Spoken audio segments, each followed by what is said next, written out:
Hello. The story I have for you today is Miss Rumphius by Barbara Cooney.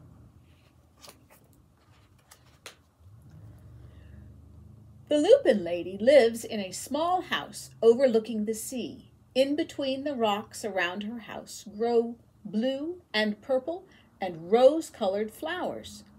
The Lupin Lady is little and old, but she was not always that way. I know. She is my great-aunt, and she told me so. Once upon a time, she was a little girl named Alice, who lived in a city by the sea.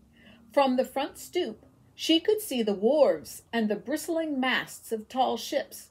Many years ago, her grandfather had come to America on a large sailing ship.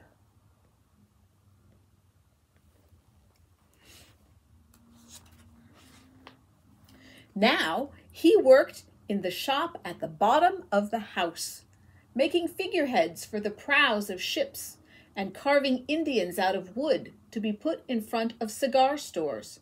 For Alice's grandfather was an artist. He painted pictures, too, of sailing ships and places across the sea. When he was very busy, Alice helped him put in the skies.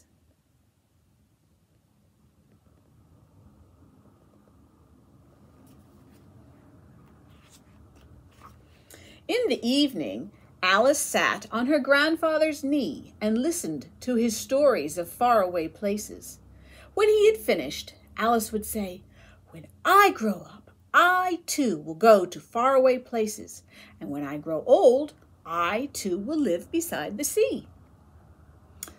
"That is all very well, little Alice," said her grandfather, "but there is a third thing you must do." "What is that?" asked Alice. "You must do something to make the world more beautiful," said her grandfather. "All right," said Alice, but she did not know what that could be. In the meantime, Alice got up and washed her face and ate porridge for breakfast. She went to school and came home and did her homework. And pretty soon, she was grown up.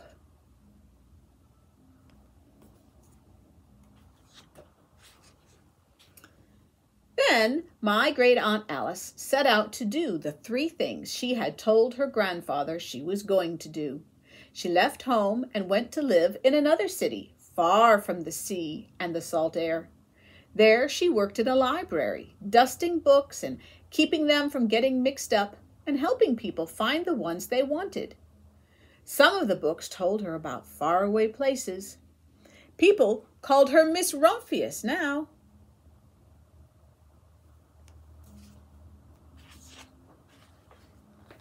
Sometimes she went to the conservatory in the middle of the park. When she stepped inside on a wintry day, the warm, moist air wrapped itself around her, and the sweet smell of jasmine filled her nose. "This is almost like a tropical isle," said Miss Rumphius, "but not quite."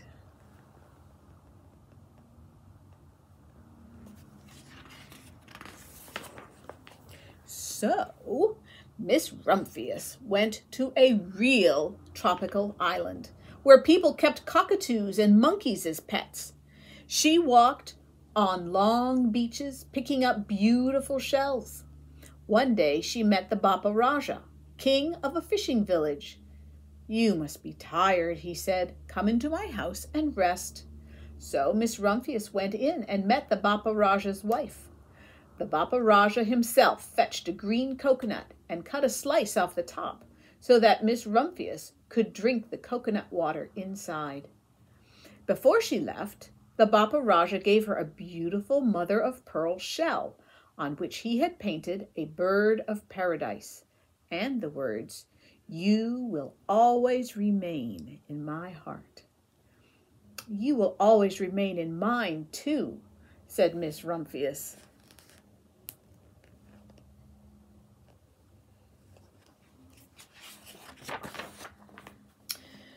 My great-aunt, Miss Alice Rumphius, climbed tall mountains where snow never melted. She went through jungles and across deserts. She saw lions playing and kangaroos jumping, and everywhere she made friends she would never forget. Finally, she came to the land of the lotus eaters, and there, getting off a camel, she hurt her back. "Ugh, what a foolish thing to do," said Miss Rumphius. "Well, I have certainly seen faraway places. Maybe it is time to find my place by the sea." And it was, and she did.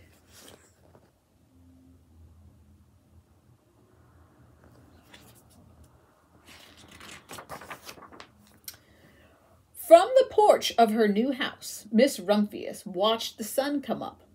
She watched it cross the heavens and sparkle on the water, and she saw it set in glory in the evening. She started a little garden among the rocks that surrounded her house, and she planted a few flower seeds in the stony ground. Miss Rumphius was almost perfectly happy. "But there is still one more thing I have to do," she said. "I have to do something to make the world more beautiful." "But what?" "The world is already pretty nice," she thought, looking out over the ocean.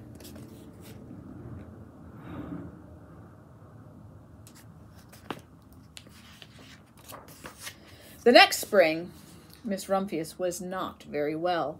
Her back was bothering her again, and she had to stay in bed most of the time. The flowers she had planted the summer before had come up and bloomed in spite of the stony ground. She could see them from her bedroom window, blue and purple and rose-colored. "Lupins," said Miss Rumphius with satisfaction. "I have always loved lupins the best. I wish I could plant more seeds this summer so that I could have still more flowers next year." But she was not able to.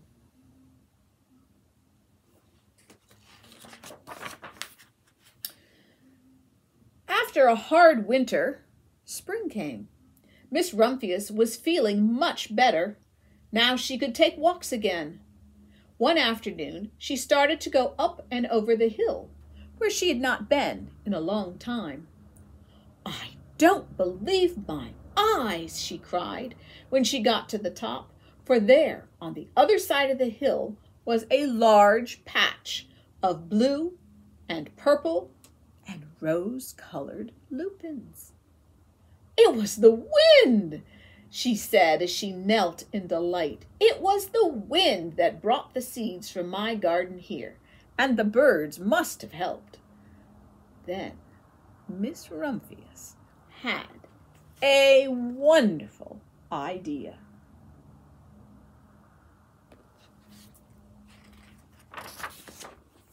She hurried home and got out her seed catalogs.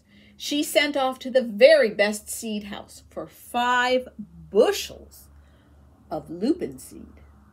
All that summer, Miss Rumphius, her pockets full of seeds, wandered over fields and headlands, sowing lupins.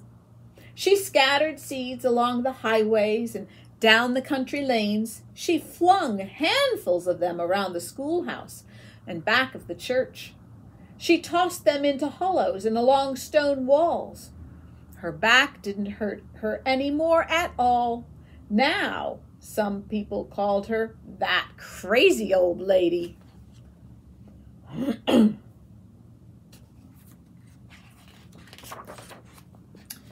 The next spring, there were lupins everywhere. Fields and hillsides were covered with blue and purple and rose-colored flowers. They bloomed along the highways and down the lanes. Bright patches lay around the schoolhouse and back of the church.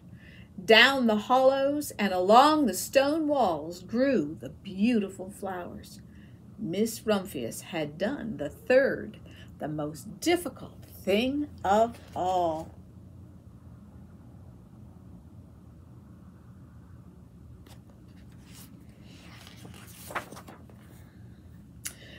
My great-aunt Alice, Miss Rumphius, is very old now. Her hair is very white. Every year there are more and more lupins. Now they call her the Lupin Lady. Sometimes my friends stand with me outside her gate, curious to see the old lady who planted the fields of lupins. When she invites us in, they come slowly. They think she's the oldest woman in the world. Often she tells us stories of faraway places. When I grow up, I tell her, I too will go to faraway places and come home to live by the sea. That is all very well, little Alice, says my aunt, but there is a third thing you must do. What is that? I ask. You must do something to make the world more beautiful. All right, I say.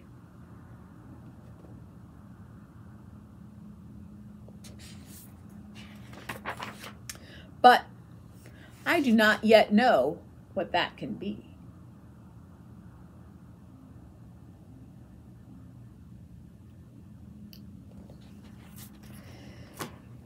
So Miss Lupin did something beautiful, and there's a person in the Old Testament.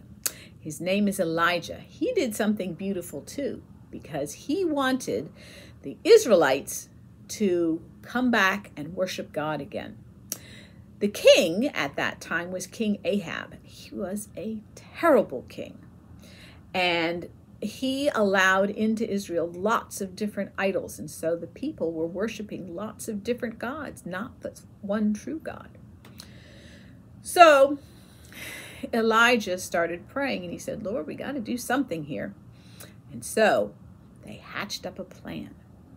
Elijah said to King Ahab, I want you to get all the prophets of Baal, there are about 400 of them, and meet me at the top of this hill. And we're going to have a contest to prove who is the one true God. So they all assembled up on top of the hill, and the people came too because they wanted to see what was going to happen. Well, Elijah said, here's what I want you to do. Build an altar, and then put wood on top, and then kill a bull and put the bull on top, and don't light it. Call on your gods to do the lighting. If they're truly God, they will be able to send fire down and light that sacrifice, because that will prove that they are powerful. Okay, sure, we can do that. So all those prophets of Baal built the altar and got it all set up just like Elijah had said. And then they started dancing and praying, but nothing happened. So then they started shouting and dancing harder and crying and beating their chest. Nothing happened. And Elijah said, maybe you're not shouting loud enough. Maybe they've fallen asleep. So they shouted louder and louder. All day this went on. Finally, Elijah said, it doesn't look like it's happening. My turn. So Elijah took 12 large rocks to represent the 12 tribes of Israel, and he built an altar with them. And he put wood on top, and then he put a bull on top, and then he did something a little different. He built a trench around it. He dug out a trench, and he had some helpers dump water. 4 big jars of water. Poured it in the trench, over the wood, over the rocks, over the bull. Not once, but 3 times they poured all of that water on. Now, I don't know if any of you have been camping, but wood that is wet does not burn very well at all. So then everyone was very quiet because they were waiting to see what would happen. And Elijah prayed, "Oh Lord, send your fire so that these people will know that you and you alone are the one true just like that, God sent fire. And not only did the bull burn up and the wood, but all of that water and the rocks too, gone. That is how powerful our God is. Elijah wanted his beautiful thing to be for the people to come back to worship God. And they did, because they saw for themselves how powerful God was. So, when you go out today, think about what you can do to make the world more beautiful and to show goodness to those around you.